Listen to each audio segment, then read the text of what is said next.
Shalom, que le Seigneur Jésus-Christ vous bénisse. Lorsque j'ai essayé de lire mon livre d'Apocalypse, à partir du chapitre 9, l'apôtre Jean parlait ici d'un sauterelle qui avait le visage d'homme.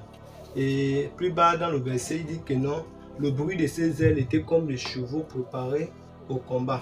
Et j'ai regardé de ces sauterelles, j'ai regardé le sauterelle naturel, j'ai regardé qu'aucun sauterelle sur la terre n'a le visage d'homme. Je voulais donc comprendre de quel genre de sauterelle l'apôtre Jean était en train de parler, qui avait le pouvoir de faire du mal aux hommes, qui tourmentait les hommes, qui tuait les hommes sur la terre. Donc j'ai essayé beaucoup de recherches. Par la conduite du Saint-Esprit, j'ai fini par trouver ce que l'apôtre Jean était en train de parler ici. Auparavant, lorsque j'écoutais certains hommes parler dessus, je me disais que ce sont des créatures. Donc lorsque l'apôtre parle de l'apôtre Jean plutôt parlait ici, dans le livre d'Apocalypse, il disait qu'il voyait certains sauterelles qui avaient la tête, la queue du scorpion. C'était un animal qui avait la tête du lion. Je me disais que ces créatures, donc l'apôtre Jean, vous voyez ici, c'est quel genre de créatures? Parce qu'il disait que ces créatures vont combattre des hommes, vont tuer des hommes, vont faire du mal aux hommes. Je me disais ce sont des créatures qui vont peut-être sortir de l'enfer. Des créatures qui vont peut-être détruire les hommes. Et lorsque j'ai mené ces recherches, j'ai fini par trouver ce que l'apôtre Jean était en train de parler ici, dans la Bible. Je prends ma Bible ici. Je suis dans Apocalypse chapitre 9, au verset 7. L'apôtre Jean dit: ces sauterelles ressemblaient à des chevaux préparés pour le combat. Il y avait sur leur tête comme des couronnes semblables à de l'or, et leur visage était comme des visages d'hommes. Elles avaient des cheveux comme des cheveux de femmes, et leurs dents étaient comme les dents d'un lion. Elles avaient des cuirasses comme des cuirasses de fer, et le bruit de leur aile était comme le bruit de plusieurs chevaux préparés au combat. Lorsque j'ai fait des recherches, j'ai fini par trouver ce que l'apôtre Jean était en train de parler ici. C'est sauterelles, donc l'apôtre Jean est en train de parler ici. Voici. Ces sauterelles, c'est l'hélicoptère. Voici ici, il dit ces sauterelles avaient des visages d'hommes. Voici, c'est l'hélicoptère. Donc l'apôtre Jean voyait l'homme qui le montait. Donc c'est pour cela qu'il disait que ça avait des visages d'hommes. Parce que lorsqu'un homme est dans l'hélicoptère, tu peux le voir dans la vitre. Et il disait ici, plus bas dans le verset, il dit: elle avait des cuirasses de fer. Des cuirasses de fer. Cuirasses de fer. Visage d'homme. Il dit: le bruit de ses ailes était comme le bruit de plusieurs chevaux préparés au combat. Donc le bruit de ses ailes était comme le bruit de plusieurs chevaux préparés au combat. Donc nous allons essayer d'écouter d'abord le bruit de plusieurs chevaux préparés au combat.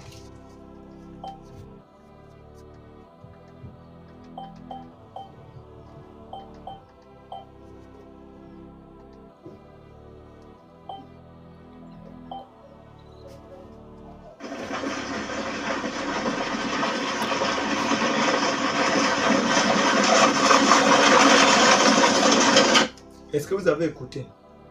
Maintenant, nous allons maintenant écouter le bruit de ces sauterelles, le bruit de ces ailes que l'apôtre Jean comparait à des bruits de chevaux préparés pour le combat. Parce que lorsqu'un cheval est préparé pour le combat, ce cheval va en courant pour le combat. Donc, vous allez essayer maintenant d'écouter le bruit des ailes de ces sauterelles.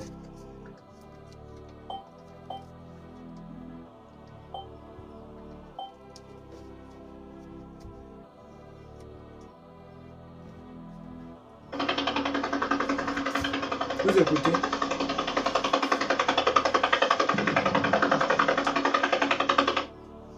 Et lorsque vous écoutez ce bruit et vous prenez les deux bruits, vous essayez d'écouter les deux bruits, vous allez comprendre ici que c'est le même bruit. Lorsque tu écoutes le bruit de plusieurs chevaux et tu écoutes le bruit d'un hélicoptère de guerre, tu as l'impression que c'est le même bruit. Donc c'est ce que l'apôtre Jean voyait. C'est ce qu'il essayait de nous expliquer ici. En disant ici que non, que ces sauterelles avaient, je mets l'image, que ces sauterelles avaient, en disant que ces sauterelles avaient des visages d'hommes, parce que c'est l'homme qui montre ici. Et lorsque l'homme monte, tu vois le visage d'homme. Lorsqu'il disait ses ailes étaient comme les ailes de plusieurs chevaux préparés au combat. Et plus bas au verset ici, il dit, elle avait des queues comme la queue d'un scorpion. La queue comme la queue d'un scorpion. Je vous mets. Elle avait la queue comme la queue d'un scorpion. Si vous ne le voyez pas bien, je mets où vous pouvez le voir. Elle avait la queue comme la queue d'un scorpion. Donc, lorsque vous regardez très bien l'image ici, vous voyez ici, très clair. Vous voyez ici très clair que la queue est comme la queue d'un scorpion. Je mets une autre image. Elle avait la queue. Elle avait la queue comme la queue d'un scorpion. Si vous regardez la queue du scorpion vient comme ça et elle monte comme ça. Donc, c'était ce que l'apôtre Jean voyait. C'était un hélicoptère qu'il voyait. Parce que, il dit, le visage était semblable au visage d'homme. Parce que c'était un homme qui montait dessus. Et lorsqu'un homme monte dessus, il est clairement là que non. Clairement là que non. Clairement là que nous voyons un homme. Le visage était comme le visage d'un homme. Donc, ici, nous voyons un homme. Donc, c'était ce que l'apôtre Jean voyait. Bon, ici, je vais au verset 15. L'apôtre Jean parle ici aussi d'un autre animal. Et je lis à partir du verset 15 afin que vous puissiez comprendre. Et là, il dit, au verset 15 de l'Apocalypse, il dit, ici au verset 15, et les 4 anges qui étaient prêts pour l'heure, et le jour, et le mois, et l'année fut déliée, afin qu'il tuât les tiers d'hommes. Le nombre des cavaliers de l'armée était de 2 milliards de myriades, et j'ai entendu le nombre. Ainsi, j'ai vu des chevaux dans la vision, et ceux qui le montaient, ayant des cuirasses de couleur de feu, d'arachide, d'hyacinthe, et des souffles, les têtes, des têtes de lions, et leur bouche y sortait du feu, de la fumée et du souffle. Les tiers d'hommes furent tués par ces 3 fléaux, par le feu, par la fumée et par le souffle qui sortait de leur bouche, car le pouvoir des chevaux était dans leur bouche et dans leur queue.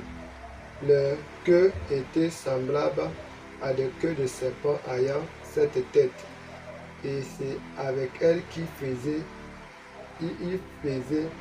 du mal aux hommes. Maintenant, ici, nous allons maintenant essayer de comprendre ici quel est ce genre de chevaux ici qui a la queue comme le serpent. Les chevaux aussi que les hommes montaient qui avaient la queue comme le serpent.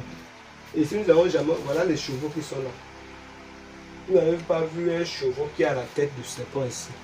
Donc, quel est ce genre de chevaux donc que l'apôtre Jean a vu dans la vision? Voici ces chevaux ici.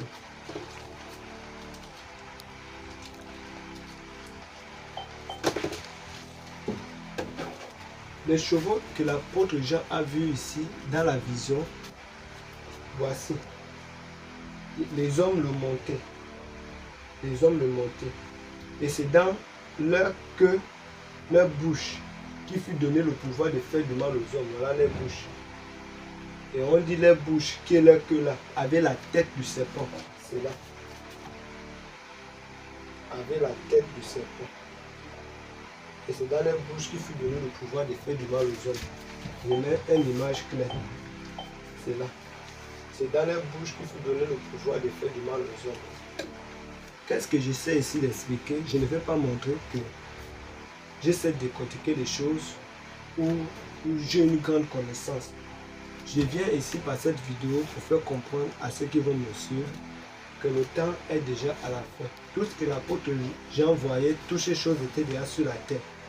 C'est pour vous dire, mes frères et sœurs, que nous sommes déjà à la fin de toutes choses. Dans le livre de Matthieu, on parle de guerre. Et ces guerres qui vont avoir lieu, c'est avec ces genres de choses. Donc l'apôtre Jean voyait, qui comparait à des animaux qu'il essayait de décrire.